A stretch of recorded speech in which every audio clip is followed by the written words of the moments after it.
This is AIM Agenda now. To my interview this morning, I caught up earlier in the morning with the Minister for Cities, Angus Taylor.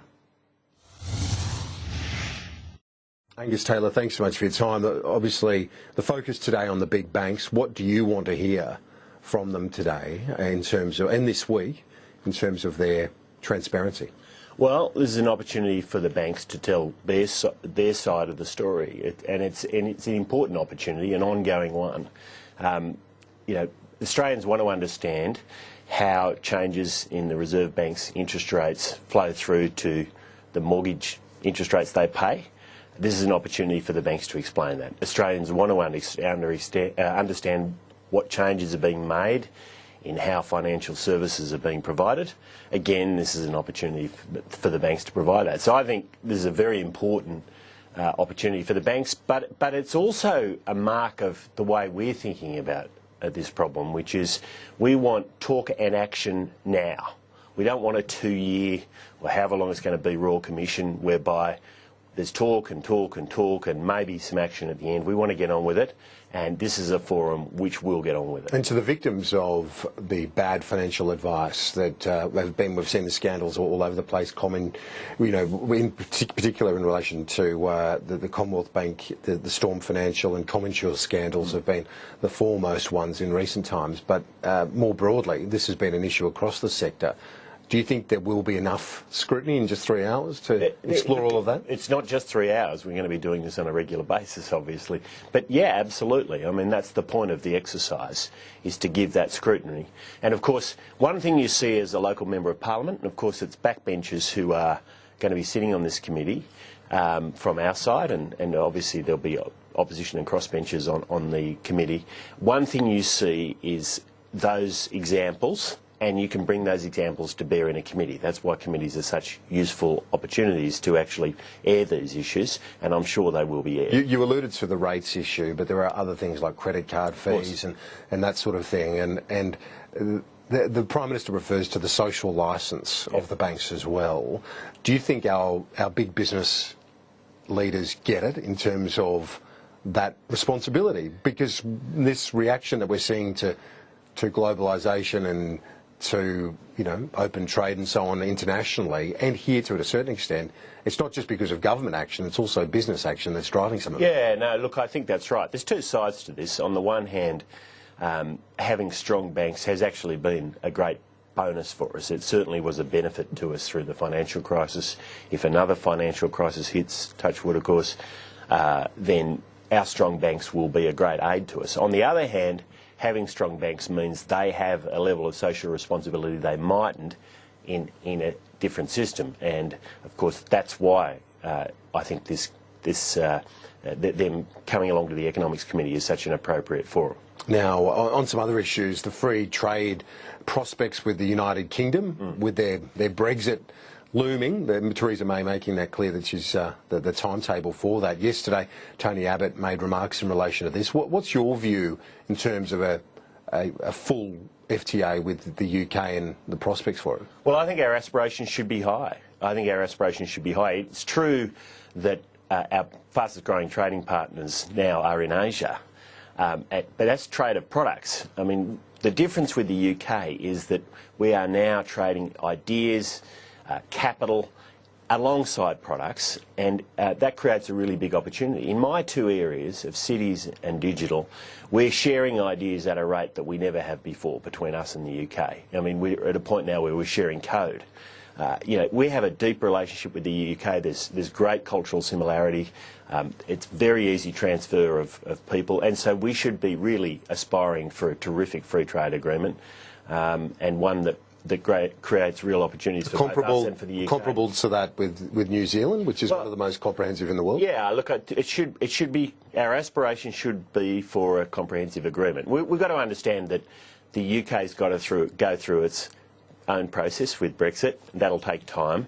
And we don't want to prejudice that in any way. But subject to that, look, our aspirations should be high here. This is a really great opportunity for us and for the UK. You've made remarks, a lot of focus on them, in fact, in the last couple of months in relation to lobbyists and reform of the Liberal Party necessary in New South Wales. We're seeing a report front page of the Australian today that top lobbyists, far from from pulling back have entrenched their influence within Liberal Party forums. Well, my comments have been focused on reform.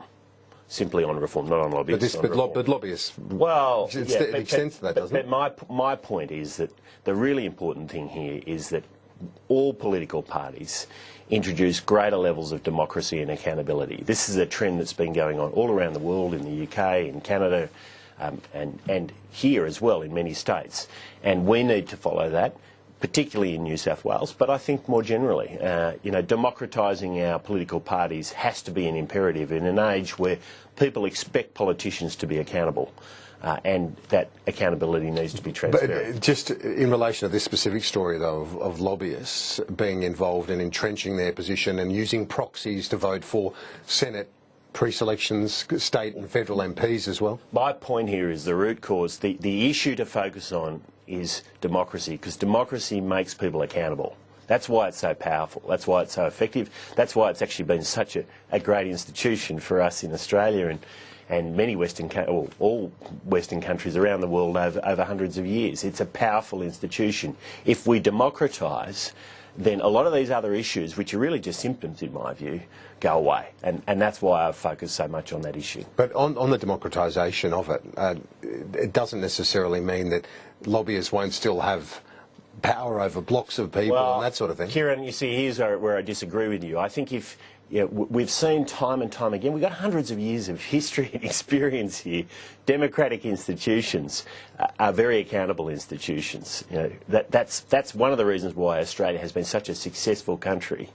And we need to respect that democracy, and that's the point I have made and will continue to make. In terms of that opening up, though, it does have risks, as we've seen internationally, whether it be the Trump phenomenon. A lot of the Republicans don't support him, and then in Labor ranks in the UK, Jeremy Corbyn not really being seen as the most electable leader. I understand that, but the key there is actually to have a large number of members in your party which are broadly based. And the key to the coalition, and to the Liberal Party in particular, is that it needs to be a broad-based party. That's when it's at its strongest. That's when it's at its most successful, when we're broad-based and we incorporate both the Liberal and Conservative traditions. And as long as we stay true to that and we adhere to those very basic democratic principles, I think we will continue to be a very successful party. Now, finally, I want to ask you about your area of responsibility in infrastructure, because the government's focus in the short term is to get more savings through next year. Obviously, you're going to have to try and turn your attention to boosting the growth number within our economy. Does it all come down to, or a large part of it, come down to your area of responsibility, that being cities, and specifically infrastructure? Yeah, look, it's a big part of it. And when I talk about cities, I don't just talk about the capitals, I talk about regional cities. We're doing a lot of work right now in Launceston and Townsville and the surrounding regions as well.